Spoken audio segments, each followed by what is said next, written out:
Welcome to the Default Profitable Podcast, the show where we build a playbook with real strategies and real stories to start, run, and grow a business while making money. Whether you're a founder, a leader, or just a curious builder starting to dream, this should be a toolbox for you. Some real stories, some real tips, some real lessons from business owners. I'm your host, Matt Nettleton, and today my guest is Matt Allen. Matt, welcome to the show. Thank you, Matt. It is a pleasure to be here. So, I know we've had a conversation previously, but for the people that are just listening to this for the first time, why don't you take 2 or 3 minutes, introduce yourself personally? All right. Name is Matt Allen. I'm the founder of Iconic Insurance. I'm a father of 3, 2 teenage daughters, and a brand new baby boy, about 6 weeks old at the time of this recording. My lovely wife, Alex, is at home taking care of that little boy. And I don't know, I've just had this passion for health insurance, which seems kind of contradictory. Who could be passionate about something like health insurance? But for the past 10 years, I've helped so many people, and thank goodness somebody finds it interesting. Yeah. And that guy just happens to be me. Yeah. So so how we got here is we've always had life insurance through my wife's company. And we got referred to you by my commercial insurance agent. He's like, she said, I don't handle any of this. This is not my thing, but here's the guy you need to talk to, because we're going to be looking for insurance to replace my wife's company insurance here. And you hopped on the phone, gave us a questionnaire. We answered the questions and you found a great solution for us. So I thought, this is a podcast that 90% of the people listen to are small business owners, people who start small businesses. Perfect topic. Yeah, there is, it kind of seems a theme in the American economy to underserve the small business owner. Yes. In whatever realm that it is. And health insurance is clearly one of those areas. And so what my firm, Iconic Insurance, does is we specialize in self-employed health insurance. That's our niche. That's where we go. We are helping these people optimize their coverage because we find that it is a very underserved community, specifically in that area, and that there's a lot of confusion out there. There's a lot of misalignment with people who are offering health insurance products, offering health insurance advice, and what small business owners are actually looking for. There seems to be this misunderstanding for some reason that what you're wanting is good coverage at a good price that you can keep, that you can rely on, that you can understand. And I think that's one of the huge levers that Iconic Insurance is able to pull. And part of why I'm so passionate about it is our company goal is actually to empower the individual to confidently navigate the healthcare system. And health insurance is just a tool to do that. And so we've built this huge following.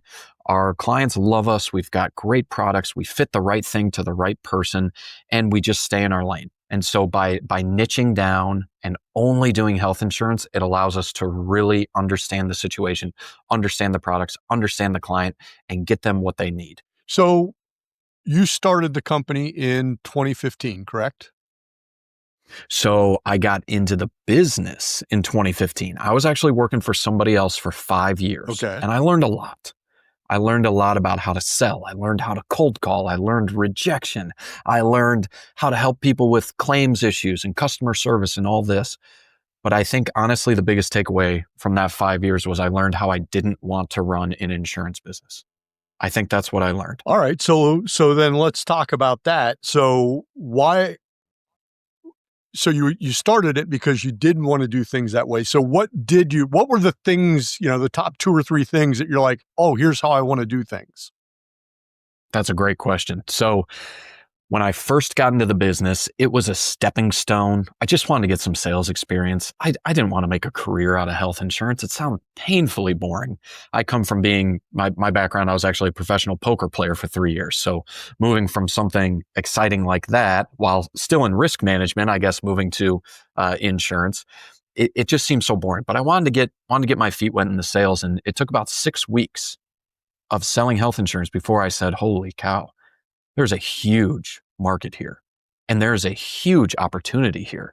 If you just explain things properly to these people, because people are confused, they're overpaying, they've got bad products, they don't understand how it works. So I saw this huge opportunity. But the issue with the company that I was working for is I was something called a captive agent. And that phrasing is so restrictive and kind of alarming when you hear it. But essentially what that means is I could only sell the products from one health insurance company. And so what I learned over those 5 years and how I was trained and what I was taught to do was, as long as you improve their situation even marginally by selling our products, you've done your job. And that never really sat well with me. It never really resonated with me. It paid the bills. I was helping people. I was placing a lot of health insurance products, but at the end of the day, the company's products weren't the right fit for everyone.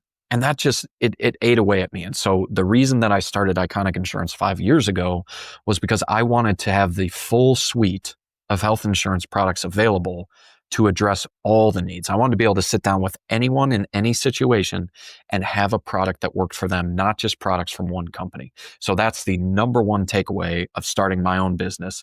And the thing of it is I actually sell more of the product when I was a captive agent that from that company. I sell more of that now than I ever did when I was a captive agent, now being able to offer everything. And so it's just, I wanted the freedom and flexibility.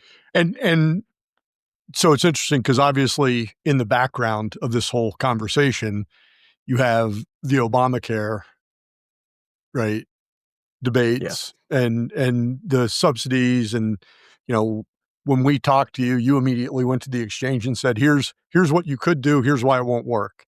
Do most people know that why it won't work is part of the conversation for business owners?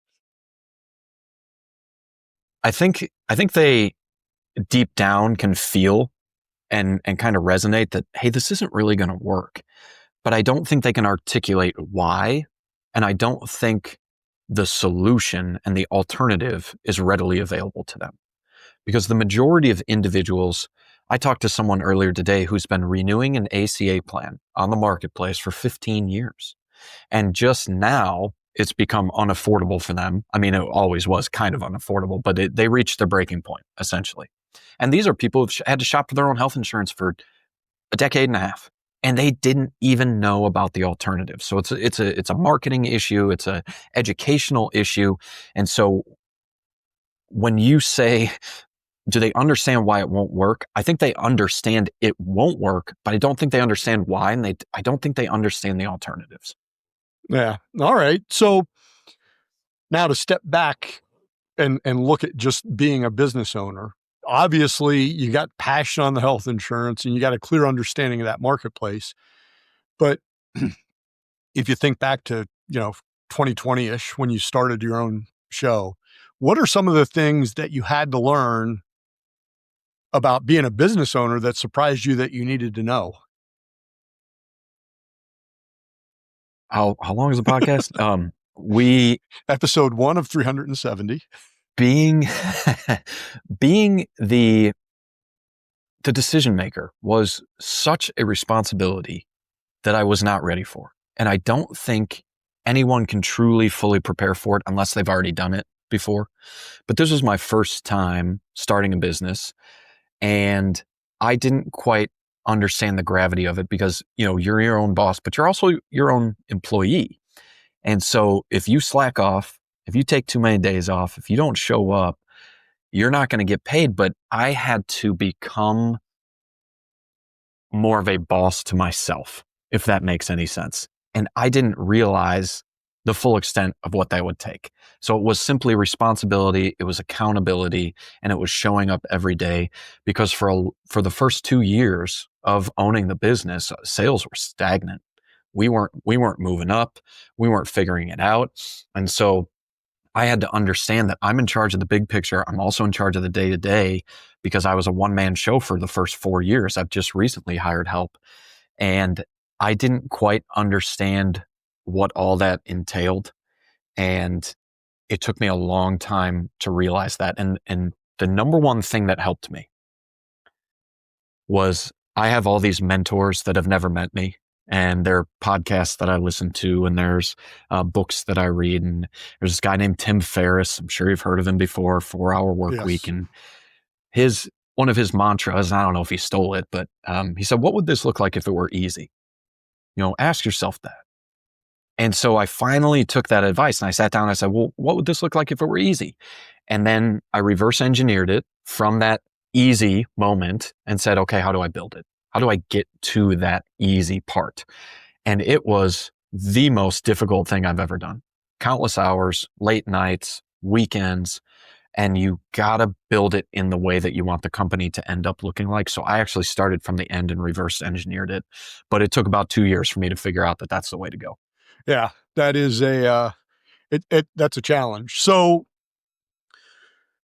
when you look back and you got all this stuff going on and you're the Lone Ranger, you're the, army of one doing everything. What what do you wish you had done less of, and what do you wish you had done more of? Like when you to make it easy. That's a great question. I'm going to get a little heavy here, a little philosophical, but I used to, because of the way I was trained, and maybe just because of how my mindset was, I was sort of a scarcity mindset person, where I thought that if a lead came in, that lead was everything. I just had to sell it. I had to get the business, no matter what it took. And if I didn't, oh my God, when would I ever get another lead again? And I had all this scarcity surrounded by it. And I think it was partially because of how I was trained. Other insurance agents are very close to the chest. They keep their cards close to the vest. They don't want to tell you any of their secrets. And I think once I let go of chasing the business that wasn't even aligned with what I was trying to do, I was trying to fit a square peg into a round hole instead of just letting the right people come to me. And that may seem hands off. That may seem apathetic. People may be listening to this like, oh, so I just don't have to do anything. The right people will find me. No, I was out there. I was looking for the right people, but I was letting what the biggest lever that I pulled was letting people who resonated with me and my mission and my values. I simply let them know what it was that I did, who I served, who I could be of use to. And then they would become the proselytizers for me. They would become the evangelists for me. They would let other people know. And I got to tell you, planting those seeds 3-4 years ago, the fruit is bearing at this point. So many people know what I do, they know how I do, and they know that I show up in service instead of in scarcity. And so if I could go back 5 years, I would tell myself, don't worry about the person who's not calling you back. Don't worry about the 3 unanswered emails. Don't worry about that. Go find somebody who does resonate with you. Make sure they understand what you can do and be of service. Yeah, that's actually really good advice. So now the other part of this conversation is the health insurance piece, right? Which you're a small business owner. I'm a small business owner. Most of the people that listen to this podcast are small business owners. How does somebody know that they need to talk to an agent like you about health insurance versus just logging on to the Obamacare exchange and finding out that the Affordable Care Act is probably the most ironically named piece of legislation ever in a hall of fame of every bad name? Yeah, I'd slot it right up there with the Inflation Reduction Yes. Act. That was a winner too, with the oxymoron the irony. tendencies. Yes. So you asked, when should they seek out how would they advice from know? an agent? There's no trigger for that. There's nothing like that, because I personally believe no one should be shopping for health insurance on their own. When my wife and I go to buy a house, we are hiring a realtor. We're going to hire a real estate agent. When I get my auto insurance, even though I've been in insurance for 10 years, I have an auto insurance agent and he walks me through it. When I prepare my taxes, I have an accountant help me do that. Yet there's 1/6 of the population in America who have to buy their own health insurance. And I believe the majority of them are doing it without any assistance. And I'm trying to wrap my head around why. And it might be because there's mistrust, and that's been earned in the insurance industry, without a doubt. There are some shady tactics out there.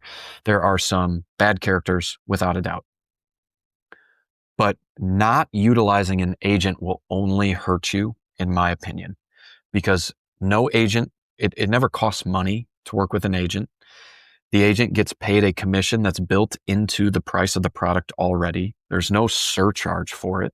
So if you met with me, if you and your wife had met with me and you go, man, Matt Allen, he really understood our situation. He got us a great product, but God, he was kind of a jerk, right? I just don't really want to work with this guy anymore. But that product, that really worked for me. You could go straight to that insurance company and buy the product. You could bypass me. You can move away from me. You're going to pay the same exact price as you would if you got it through me. So my commission, it's built into the price of the product. If you go straight to the company, you're going to pay them the commission instead. And what that does by having an agent is you get an extra set of eyes, you get years of experience, you get someone you can call throughout the year to help you navigate claims, issues. Hey, I lost my cards. Hey, I got to change an email address, whatever it is, explaining the benefits.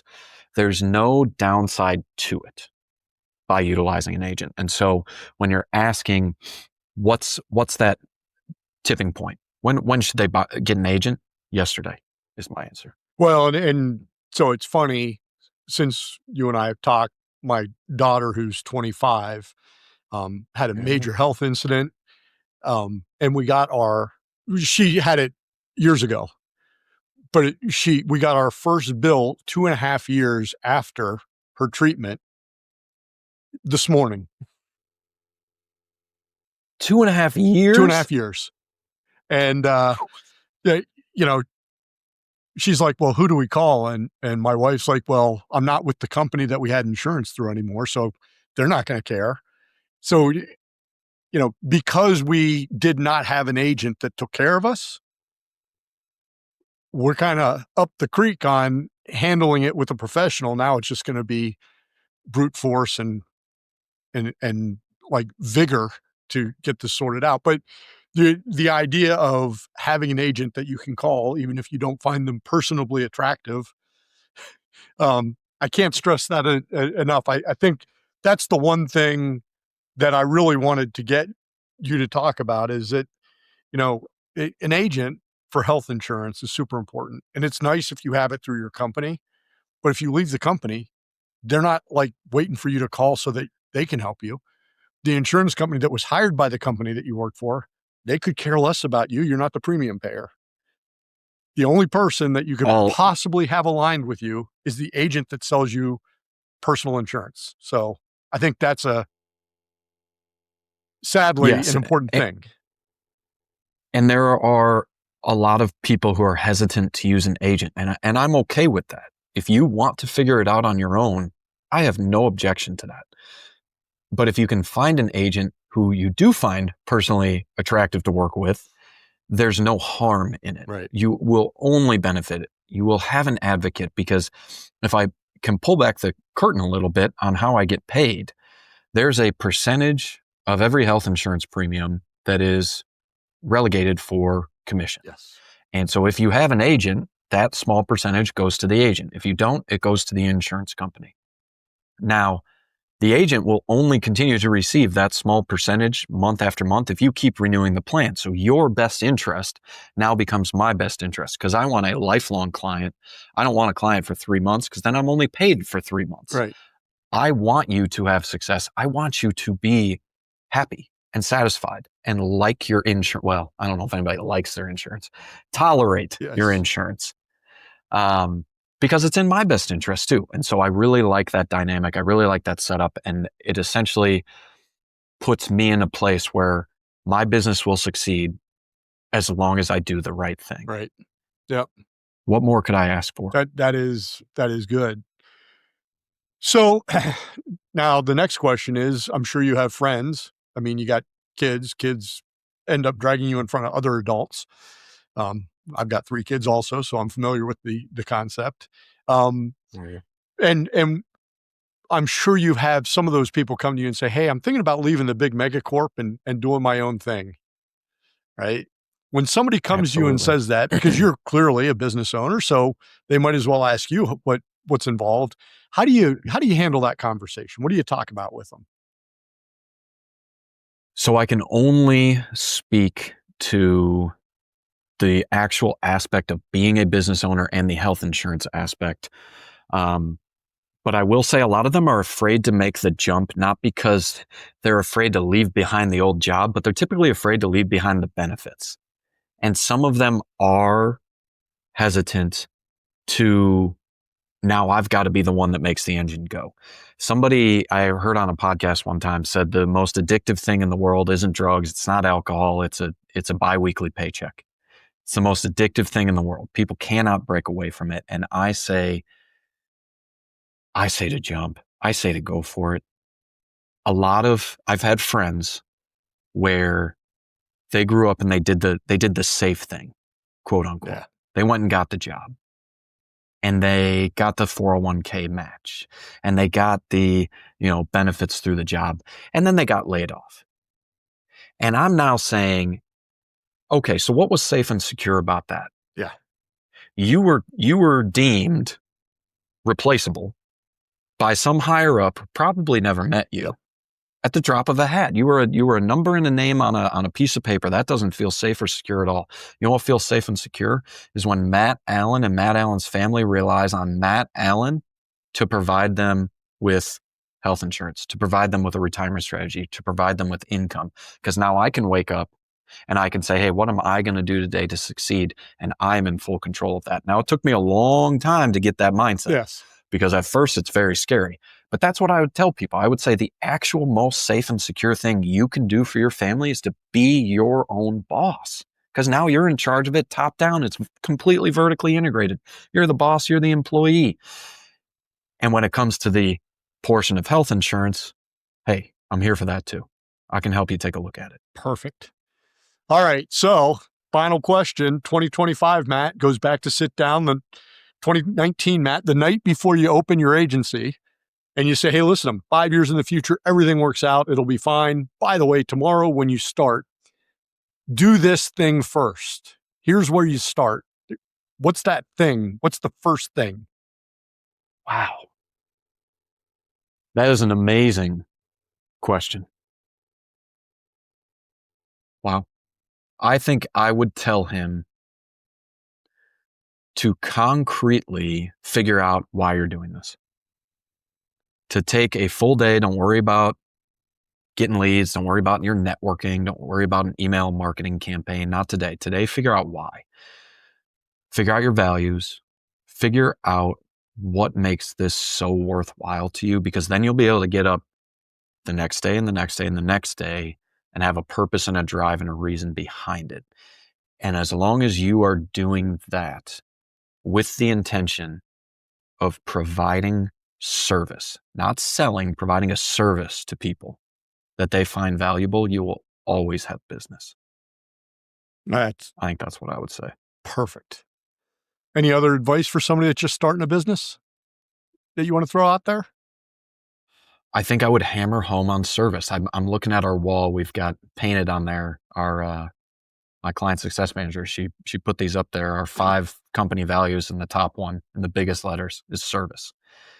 And I can't tell you enough when I go into a sales call, if I just take 3 deep breaths and say, just be of service to this person you're going to talk to. Just be of service.